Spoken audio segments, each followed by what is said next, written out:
Hey everyone, it's George from Blockchain DXB, and today we have Brittany, who's the head of business development for Harpie.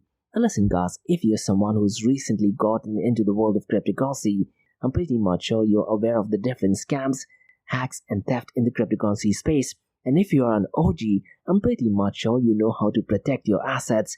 And guys, Harpie is definitely trying to build something in order to protect your assets. And on this particular episode, Brittany shared the experience of getting into the cryptocurrency space, and she also discussed how she was part of ETHDenver.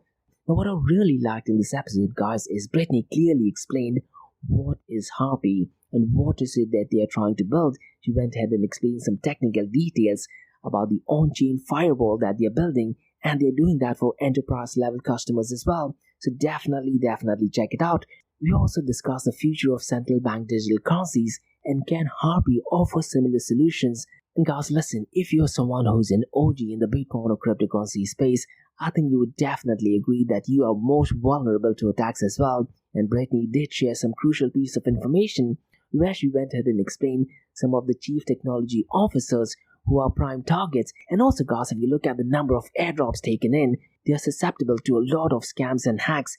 And Harpie, guys, a few days ago, while the Discord channel, they did offer a similar solution, and this was to do with the airdrop recently that happened in Arbitrum. So we went ahead and discussed that in today's episode as well. And guys, what I tend to do is, for every of my interviewees, I tend to ask them what kind of advice do they have for fellow business partners.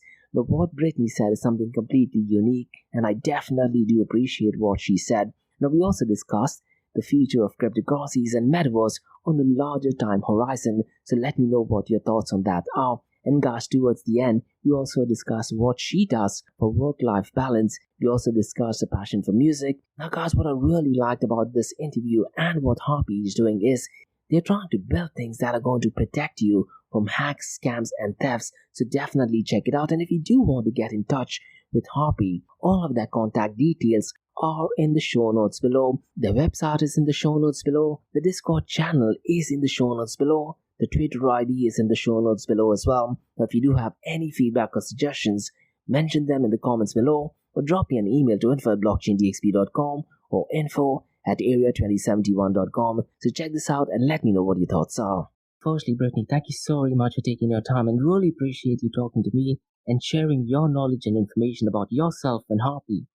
Now, before we start, just wanted to check how has your day been so far, and in particular, what's the first quarter of 2023 been like in the world of Bitcoin and cryptocurrency? Hi, thank you for having me. Day's been great so far. The first quarter of cryptocurrency, that's, we could have an entire podcast just on all the events that we've seen there. So, it's part of growth and development and shows us how close and how far we are from mainstream onboarding. Absolutely, 100%. And hopefully, I'm not sure how we're going to take this, the recent banking collapse. I know we should not be celebrating it, but it definitely gives some signs of, bullish indication, particularly for the price of Bitcoin and cryptocurrency. So once again, Brittany, thank you so very much for doing this session. Really appreciate it. Can you tell our listeners a bit about yourself and how you got involved in the cryptocurrency and NFT space? Because I looked at your LinkedIn profile, and what I really liked about your profile, it says that, you're in the verge of protecting NFTs and cryptocurrencies, preventing hacks, scams, and thefts. I think it's a pretty cool profile, and I'm pretty much sure our listeners would like to know more about your experience and journey into the cryptocurrency space. Yeah, and thank you for having me again. So a little bit about my background. I've always been adjacent to cryptocurrency and Bitcoin, I guess, really since the early days. But I was never involved. I had friends that were involved, and I maintained my, New York healthy skepticism. Also, very early 20s millennial without much disposable income. But I always kept an eye on it. And at a point where it started to seem like, the inflection point was coming, I did start exploring a little bit more and attended some in-person events, which led me to ETH Global Hackathons, which was a really great way, I think, for me to get into crypto because I wasn't on the DeFi side. That wasn't what brought me in. It wasn't the value of the cryptocurrencies. What I got to understand was that the value of the cryptocurrencies, aside from Bitcoin being a store of value, were largely based on what was being built on blockchain and blockchain technology specifically. So if you said you looked at my LinkedIn, I come from consumer tech and like smart home and spaces like that. And once I started to see the utility available with things like NFTs, I was pretty certain that at some point it would infiltrate, the industry that I was currently in. So I started to learn a little bit more. And once I'd been to a couple events and conferences, I stumbled into a wonderful role with the company that I'm with right now, which was a winning project from ETHDenver. And that's how I ended up in the security space. So I got to use my background building on blockchain and then also with just consumer technology and API partnerships and, leveraged those skills in a new space for security, which, as you know, is so heavily needed. And really our least favorite thing to talk about, unless there's a current new sexy scam or something like that makes everything really interesting. Absolutely, and just a few days ago, I'm in Dubai right now and I was reading the newspaper. But there actually was an article which mentioned about two guys who were physically threatened to give their Bitcoin keys. They lost quite a lot of Bitcoins, and this happens quite a lot, particularly, for people who are not aware about the security features. And it's great to know that Harpie is building some of them. So can you tell our listeners what is Harpie and what is it that you're trying to build? And essentially, what problem are you guys trying to solve? So at Harpie, we have a suite of security solutions. We build tools to mitigate the problems that we see out in the industry.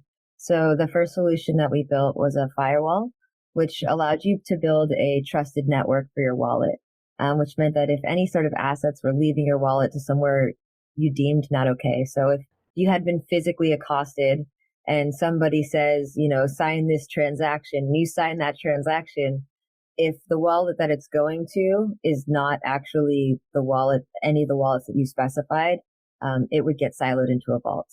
So that was our first tool that we went to market with. Now we've got quite a full suite. We built two-factor authorization for wallets. So you can use an RPC layer to actually have two-factor authorization for your wallet, just like you see on your banking transactions or credit card transactions today. And then at the enterprise level, in order to build all these tools, we had to, come up with some pretty unique heuristics basically to analyze transactions. And so we have an API available for things like hardware wallets or any sort of platform that has transactions going through it to help them monitor whether that's a malicious transaction or not. And we'll definitely go into the details of it because I was looking at your website and, I think what you guys are doing is something which will definitely help the institutional investors. And we do have a solution, category specifically mentioned with them as well. Now, what I wanted to find out is, how important is having security such as the firewall that you're building, particularly for non-crypto guys. How crucial and important is that? Oh, I mean, absolutely critical. And to iterate too, it should be a part of a security stack. The layer that we fill, especially with that vault. So if you have high asset holders or people that are new to crypto, these are preventative measures and you have to set them all up ahead of time, in order to be able to use them. And that's what allows you to stay protected. So this whole idea about Harpie, was it built around during the whole ETHDenver moment, or was it an idea which was prior to that? So it had its iterations prior to that, as a tool. So the founder, Dan Chong, and his brother Noah, had built a tool, but they reimagined how it would work, and then created a new project around it, renamed it, and submitted it at ETHDenver as its form that you see today, out in the market. We've iterated since then too, but that was the first layer of it. And Harpie right now is backed by some real heavy-duty giants as well, such as Coinbase, OpenSea. So now you being taking care of the business development aspect of it, can you tell our listeners how did these companies or these giants get involved with Harpie? So we're really glad to be backed by wonderful players like OpenSea and Coinbase, also Dragonfly, Wasari, Orange DAO, and those are all venture capitalists and investment firms that were founded by our founder Dan. So we were very, very careful with who we brought on in our investment team, because it was really important that we had partners that really understood and believed in what we were doing, but also we were able to work and collaborate with. So some of our tools, like we have a solution for like the monkey drainer attacks on OpenSea. Also in building our API for our heuristics engine, we were able to work directly with OpenSea's engineers, specifically those that build Seaport, and be able to leverage that skill set in the API that we were unleashing and allowing them to be able to leverage. And that's the really cool thing. We're talking about preventative measures that you could take. Harpie is a layer for the user and for the enterprise, but also a layer for security companies. So tools like Revoke Cache, they monitor for malicious transactions in part of their suite for what they offer to customers. We actually provide access to that information to them. So we are really in this wonderful place in security where we don't actually compete with the majority of security tools. We provide other layers, right? So you have your two-factor auth, just like your banks and your credit cards. You have your, I'm actually being stolen from. All my other layers are compromised vault. So if it's actually leaving your wallet, we can front run it. But the reality is there's a lot of other great security layers in between. So we get to support the consumers, we get to support from the enterprise level, and then we actually also get to support other security companies too. That's absolutely great. And I was going through your website, and there's this section it says about enterprise, and there is Eagle RPC, and you also have the white paper. And one thing which stood out for me is, you classified something as dangerous transactions. So can you elaborate and tell our listeners what do you mean by dangerous transactions? So dangerous transactions, we also call them malicious transactions. That's what we alert people to. Those are transactions with contract addresses that are known to be scams, known to have activity like draining attached to them, and just generally malicious or dangerous activity. So at Harpie, we build tools that allow you to see how dangerous an activity is likely to be based on who you're interacting with. Absolutely. And earlier in the year, there was also this news circulating around zero-value transactions. People were fooling victims and sending crypto into their fraudulent wallets. So did you have any experience dealing with any customers who had that experience with zero-value transactions as well? Yeah, definitely. We have a solution that we built specifically for that. Our initial front-running solution wasn't able to be a solution for that kind of attack specifically. Back this fall, we were able to develop a tool based on the specific nuances of that attack. And that's one of the really cool things about our Harpie team is that, we have been able to build like a whole suite of tools based on what the market actually needs at the given moment. That is absolutely correct. And I was just going to your Twitter profile, and you guys tweeted about, a few days ago, Arbitrum had an airdrop. And the airdrop was essentially attacked by North Korea. And what Harpie did, you guys had a Discord community. And I think you mentioned that the Discord community were helping people solve or help providing solutions as well, right? Yeah, it was a really creative, like on the fly solution. Like I said, our founding team, our development team, they're extremely skilled, and their ability to come up with end user tooling that provides like in the moment solutions for our customers, it's really, really profound. So whether it's something like a draining activity with a zero value transaction or something going wrong with an airdrop, we really do try and create the most innovative solutions we can, so that when you're part of the Harpie community and you're using our tools, that you have access to these things that we do unleash as the market might need. And I'm not sure, regarding Discord, do you offer like Ask Me Anything sessions via Discord as well? The reason being, in Dubai, if you're using Discord or in Middle East, you can't get access to voice quality. So, voice is completely banned.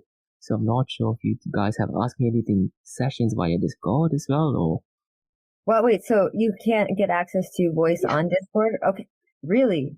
yeah, even Skype, we can't do Skype as well. I'm not sure if you know that. That's the reason why all the meetings tend to happen via Zoom. We do have Skype, but that is the business plan. So Skype is completely banned. Even WhatsApp, we can't do voice calling on WhatsApp as well. So. Interesting. And are you guys using Telegram over there? We're using Telegram, yeah, but you can't do voice calling. So we do have a Discord. I mean, our Discord is, I'd say it's pretty intimate. We have a lot of users in there, but our whole team is in there regularly. So we don't have official AMAs on a regular basis. We do join Twitter Spaces when we can. So I'm not sure if you have access to Twitter Spaces. But that's a great place to interact with us. Get on stage and ask questions. But also right in our Discord chat, like that's where our team is based essentially, is in Discord. So there's always somebody from the Harpie team if you'd like to, interact with us. And we also have some great community leaders in Discord too. Now, Twitter Space definitely works over here. So, a lot of the updates do actually function around Twitter. But in UAE and Dubai, mostly people tend to use Instagram, which is a bit odd when you talk about, cryptocurrencies and blockchain connected to Instagram. It does not put across, a professional image, so to speak. Now, one thing which I noticed was that when you're setting up Harpie, it does ask you to send a transaction to Vitalik.eth. Now, can you tell our listeners, is that something similar to what happens, let's say when you're signing up for a banking transaction and they take off like $1? Does that work something similar to that, or? No, so when you're sending that transaction, when you sign up for Harpie, essentially what you do is you create your network, right? So like these are the addresses I trust, and you create your protection. And when you're sending that transaction to Vitalik.eth, what you're doing is trying to initiate a halt because if it's a malicious transaction. Because that wallet has malicious type activity, it will be identified as something malicious, and the transaction will be stopped. And so that's what you're seeing when you sign up for us, that you can watch that transaction actually fail in real time, which is what gives you the reassurance that, your Harpie protection is activated. Thank you so very much for that. On your website, it says that Harpie has proudly saved over $1 million from private key theft cases and more than, I believe, 1,800 successful recoveries. So how do you guys determine this number, and can you give us some information from a business point of view? Where did you get this matrix from? So because it's crypto, obviously, most of our data as far as who it belongs to is very obscured. Because it's blockchain, though, we can see all the transactions. So we are able to see a lot of information about the people that we protect in the assets that they have. Obviously, any metrics that are about any transaction that we stopped or theft that we've stopped, we're able to see that as well. Because when you do create a dashboard, you create your very own vault. That vault is automated, but we can see that when we actually stop malicious activity, what we stopped and what the value of that is too. And can you share some examples of theft that you have seen, or any general trends that you've observed, particularly since the last few years? I think the biggest thing trend-wise is that, you see extra malicious activity or phishing activity during airdrops, very hyped mints and things like that. Overall, this space, it ebbs and flows, but there's always somebody that's trying to go after the newest people. And it's honestly not always the newest people that get tricked. Way too often it is the face of a company or the CEO of a company. And again, it may not be a one-to-one attack to that person. They got, tricked or phished from the same exact kind of site that, you or I might be on as well. So it's really important to stay alert and make sure that you've got your eye on those kinds of things. Absolutely. And earlier this year, I believe it was one of the Bitcoin developers who's kind of one of the OGs so far security is concerned. He got compromised as well, right? And I believe there's been a lot of OGs compromised, CTOs, CEOs of NFT platforms, just all sorts of things, which, it's terrible. It's great because it gives exposure to that kind of scam activity. The problem is that when those things happen, you get this hype cycle, right? Everyone's talking about it. let's make a Twitter space. We'll talk about best practices, and everyone will get there. They're all sort of bob their heads and nod. But the reality is most people don't actually take additional security action after that. It's like watching SVU, like Law and Order SVU. It's, it's like you can't turn away. You got to watch. You want to be involved in the, oh, we're all going to make it. But the reality is so many people do not set up additional layers of security after these events. So it's just about, like we talked about already, getting protected ahead of time, thinking about it before, it's the next headline. Because it's heads of CEO, it's OGs, it's people that you'd think are immune to this kind of thing. Absolutely. And in 2020, there was this massive trend on YouTube channels being hacked. And one of the greatest educators, Andreas Antonopoulos, even his YouTube channel got hacked. And, people were like, how could his account be hacked? And then we found out that it was someone from YouTube, who did this notorious activity. So, yeah, absolutely critical, and so critical that, people do understand that what you are building is definitely going to help them. And as the saying goes, not your crypto, not your keys. Now, I was going through your LinkedIn, Brittany, and you recently had an event on the 23rd of March called as Off the Chain Thursdays. And I believe this was in Atlanta Blockchain Center. And I believe you're with an attorney as well, right? So can you share some more information on what that event was all about? So that was really great at the Atlanta Blockchain Center, which was wonderful because that's, the closest city to me. And I spend quite a bit of time traveling around going to crypto conferences and Web3 conferences. So when they reached out to me about getting to participate in that event, it was really wonderful to be able to do something in what felt like my own backyard with Web3 for the first time in a long time.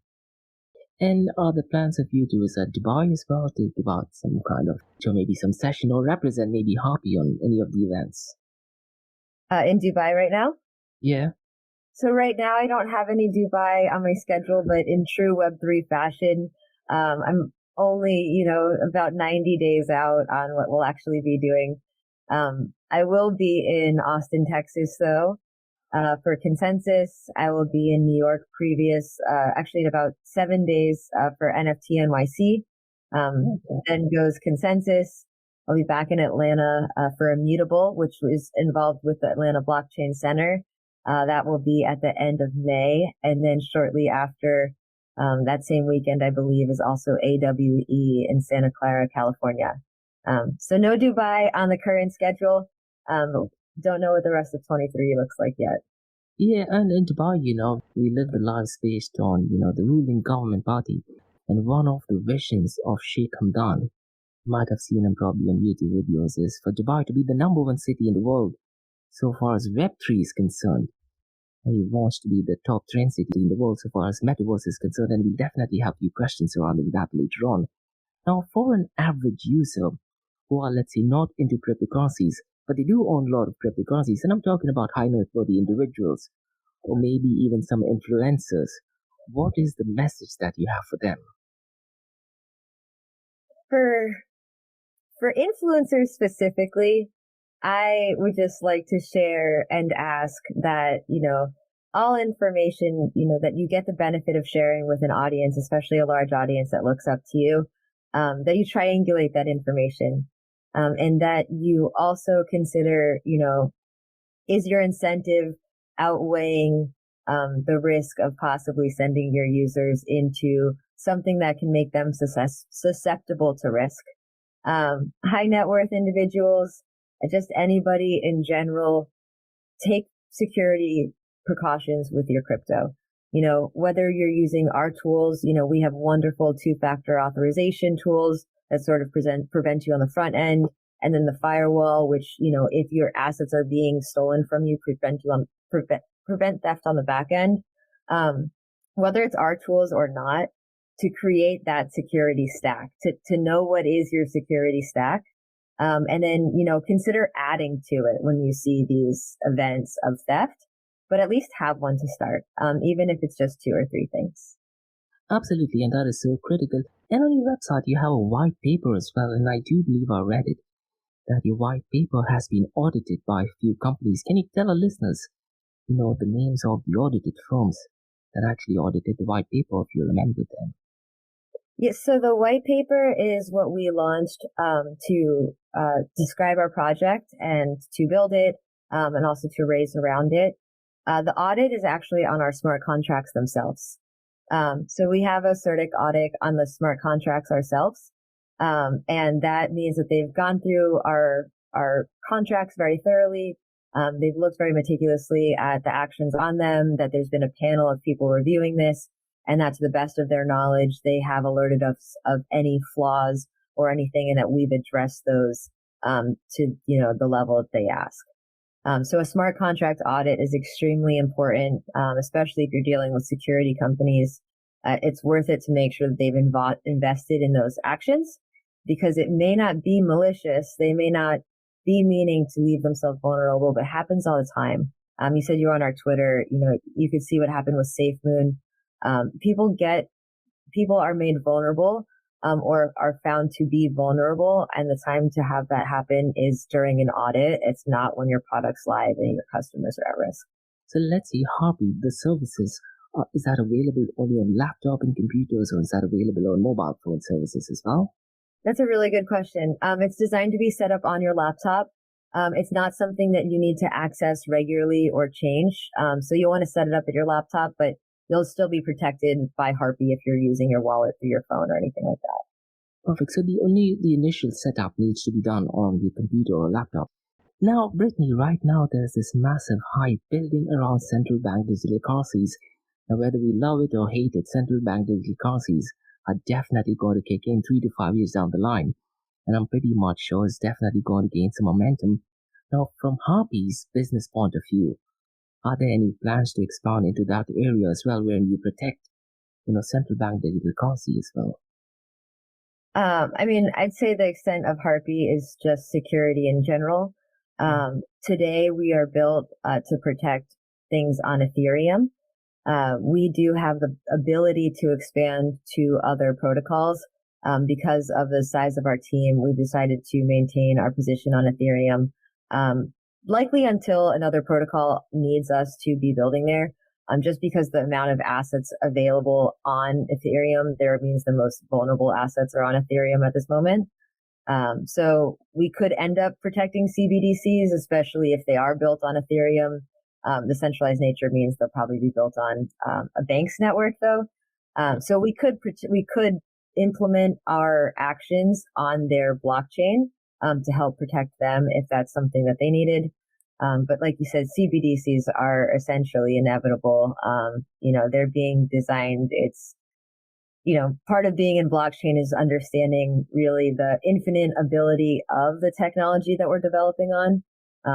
I think, all of us building on it are trying to build for, the best causes that there are, and make sure that everyone building tools like CBDCs that we're all going to be using, I just hope they leverage all of the wonderful knowledge available in the space, because it is a very growing and fast space.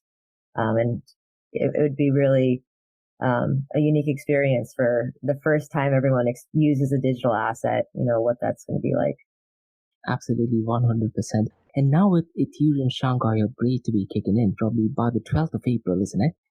Are you getting any trends in relation to, let's say, scams or potential thefts? Are you getting some idea or Google Trends revolving around thefts, keeping the Shanghai upgrade in mind?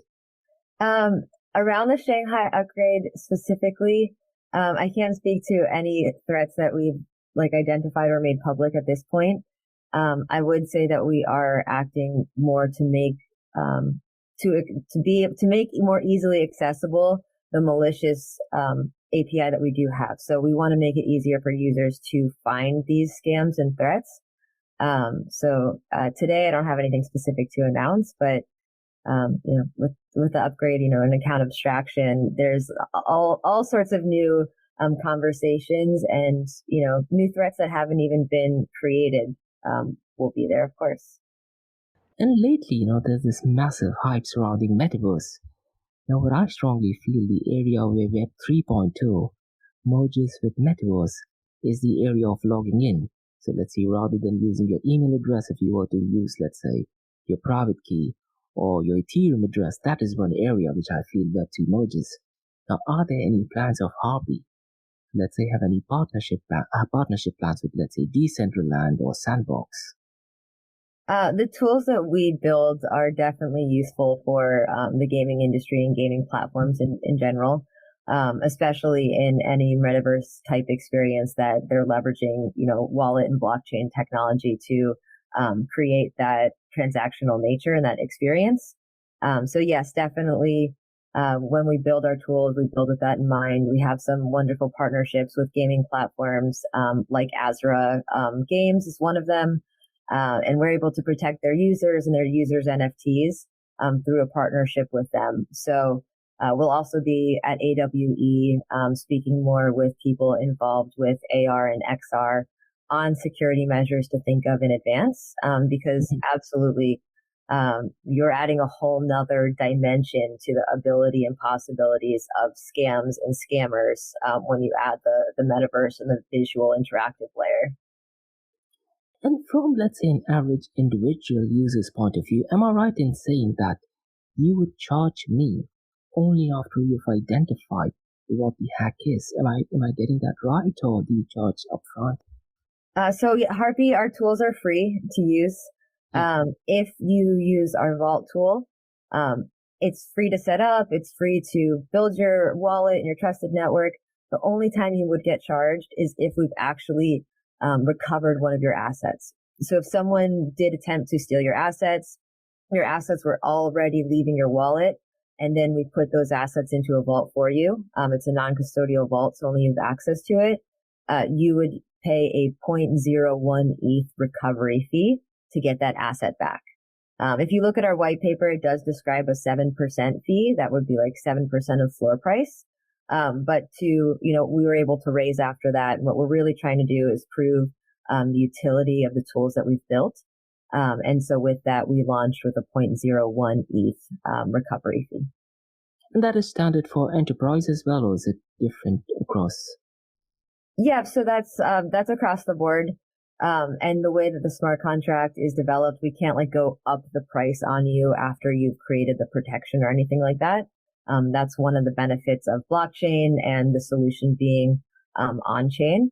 So if you set it up and you have 0.01 recovery, we can't change that. We're not going to be able to rug you or anything like that and change that. With enterprise, obviously with really high volumes and transactions, sometimes we structure our agreements in different ways based on the nature of what that enterprise needs from us and what solutions we're delivering to them. And right now in Dubai, a few weeks ago, there was World Police Summit, which was organized by the Dubai Police Headquarters, and they were discussing about the dark side of metaverse, and one of the major issues was related to protection of intellectual property rights in the metaverse and protecting NFTs. So, how is Harpie going to help people, let's say, who are trying to protect their IP rights?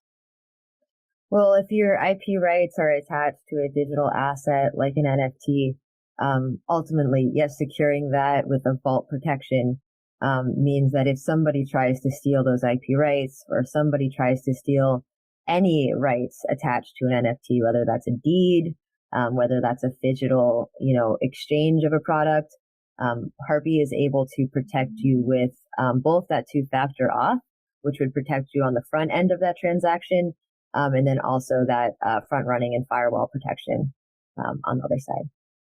And we are moving towards the later part of this episode. Now, from your point of view and your experience in ETHDenver, hands-on experience with Ethereum protocols, what advice would you like to give to individuals and fellow business partners who are trying to build something similar in the cryptocurrency space, and keeping in mind the different hacks and scams? What advice would you like to give your competitors also?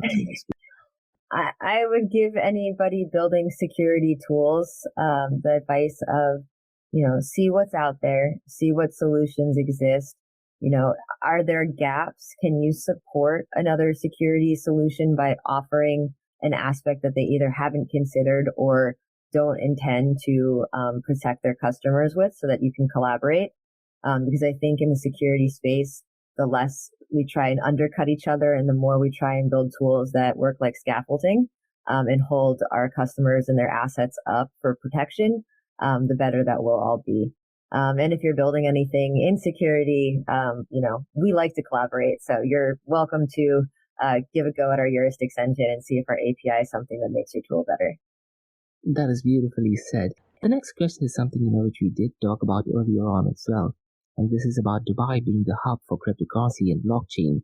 Now, you mentioned that you won't be visiting Dubai anytime soon, but are there any plans for Harpie to, let's say, have its operation in Dubai and also in Saudi Arabia? Because I'm not sure if you're seeing the news in the Kingdom of Saudi Arabia. It is kind of like the blue ocean right now. There's a lot of potential and opportunities, particularly for security and building things in that area. So what are your thoughts from a business point of view? Look, it's not on our calendar today, but it doesn't mean that we're not open to opportunities. A lot of our user base is not in North America.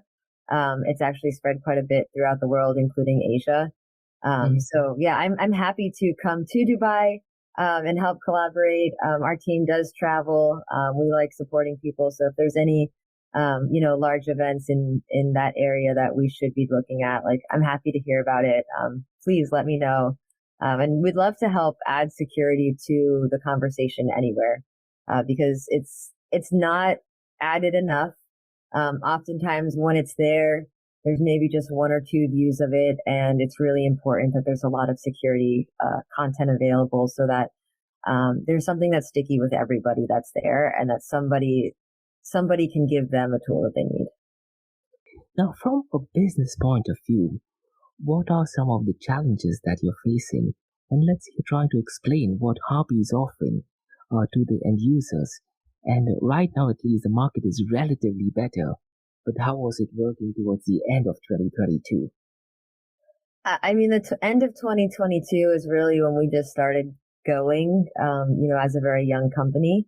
Our tech was only built in earlier that year. And that means that we really started our journey during, what was the collapse of the bull market, which I think makes you really strong as a company. Luckily, we were, financially set up for that our money wasn't in FTX, and that we didn't have any loss due to that.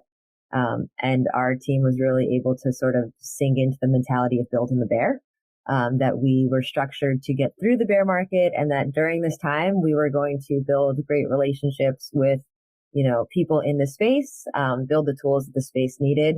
And honestly, for that means that the end of last year was, maybe not great for crypto, but it was great for us as a team. We were able to get our product live and, start securing assets on chain, which is what we set out to do. Absolutely. And since the last few weeks, you've seen banks collapsing, particularly in the US, but also in Switzerland. The inflation numbers have been off to the roof. And if you look at the geopolitical situation, the macro factors, such as inflation, the chaos between Russia and Ukraine. So my next question is, keeping all these things in mind, do you think, let's say, in the next decade's time or so, crypto economy will be competing with, let's say, the fiat economy? And are there possibilities for Bitcoin or cryptocurrencies to actually overtake the cryptocurrency economy? What are your thoughts on that?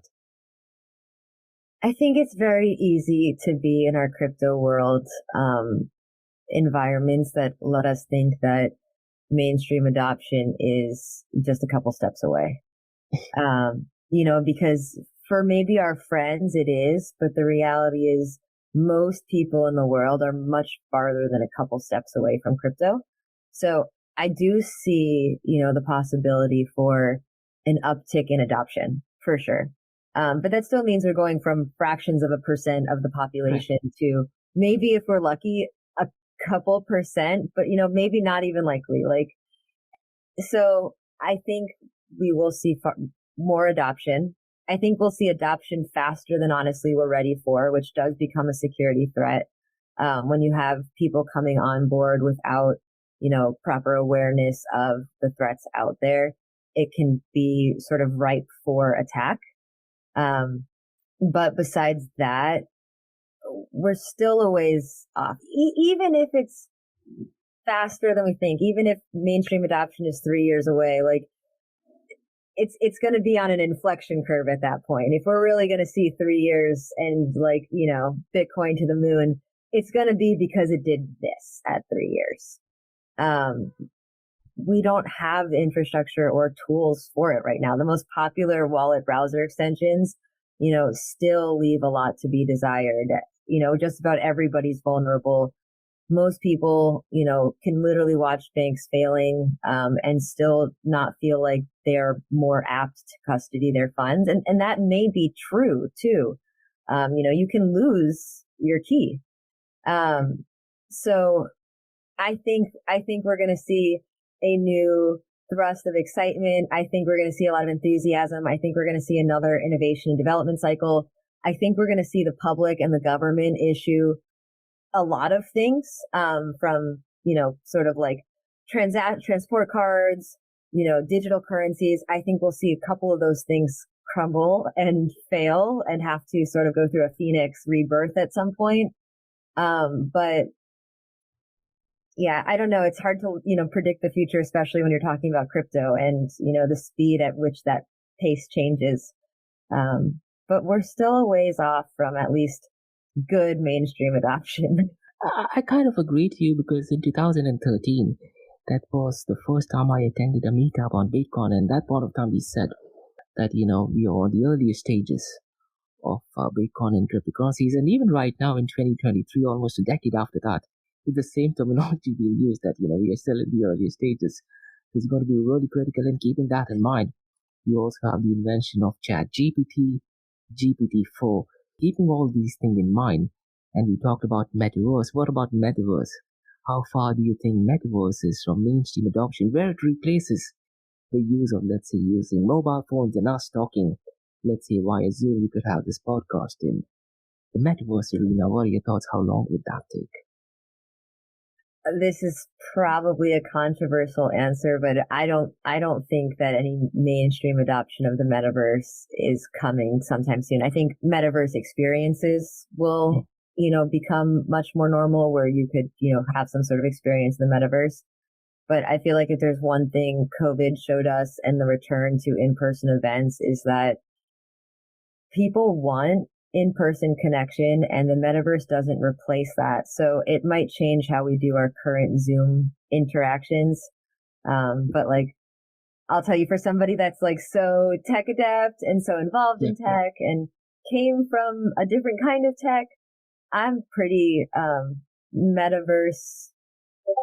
I guess, like I said, I kept my space from even cryptocurrency just while I was sort of scouting it out. For me, I savor every moment that I'm not working to be away from my screen. So I can't imagine choosing consciously without, losing the opportunity to do otherwise. Like if we're locked into the house, yes.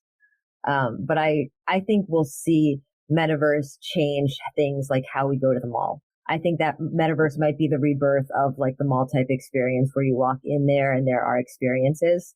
I think we'll see that. And I think that will sort of be the type of catalyst we'll see for mainstream adoption of digital assets. You need to have that crossover IRL, because again, I think in our bubble, yes, metaverse is going to go to the moon in like, the next couple months, and AI is just going to, again, add that curve and make it crazy. But if you look a couple steps out from us in our tech bubbles, we're not there yet. And, even my alter ego that's not in the tech bubble doesn't want that. And I think that says a lot as somebody that really appreciates tech and how can it like improve our engagement experience. I kind of agree to it. And Neil Stevenson, the guy, who also termed the word metaverse, he kind of shared some similar thoughts as well. So, I kind of 100% agree to that. And the next question what I wanted to ask is probably nothing to do with cryptocurrencies, NFTs, and blockchain as such. Now, you just mentioned something about you try to stay off the screen as much as possible. So besides being in the tech field, what is it that you do for work-life balance? For me, if it's the springtime, I'm probably gardening. Summertime, I try and be outside as much as possible. I love live music and paddleboarding.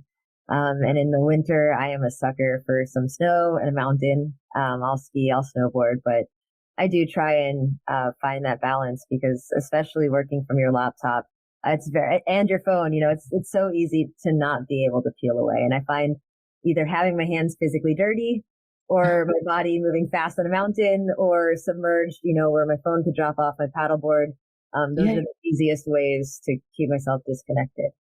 And then my kids, because I don't like being on my screen in front of them. So it's a very easy way for me to put it aside. And the paddleboard, do you have the red paddle? I have an inflatable paddleboard. Inflatable one, okay. Yeah. So I like mine. I'm not enough of a pro to recommend any great brands. But I really enjoy mine. Because in Dubai, we have, in October, there's this month of 30 days of fitness. So every day I was doing stand-up paddleboarding for 1 hour for 30 days. And I do have another podcast called as the Race Pace Podcast where I talk about fitness. And one of the idea is to actually record a podcast while we are on the stand-up paddleboard. So it's going to be really interesting to hear just the voice and everything. So another question which I wanted to ask is something, not connected to work, and something which you alluded to earlier on is regarding music. What genre of music that you have and what genre of music do you like? So for me, it's not necessarily about genre, it's about experience. So I love live music.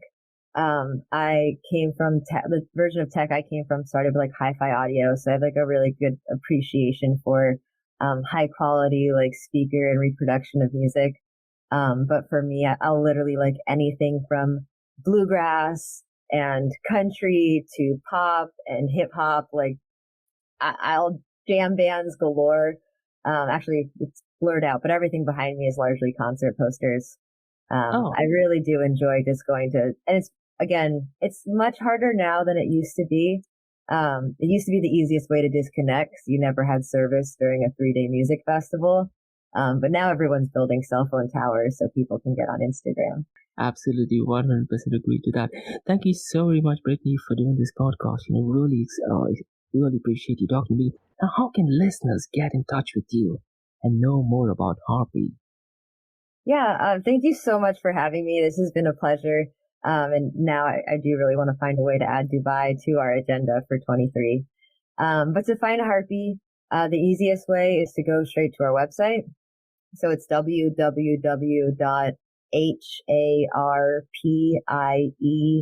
and then it's .io. So harpie.io. If you want to find us on Twitter, we release a lot of information there. It's Harpie.io. So HARPIEIO.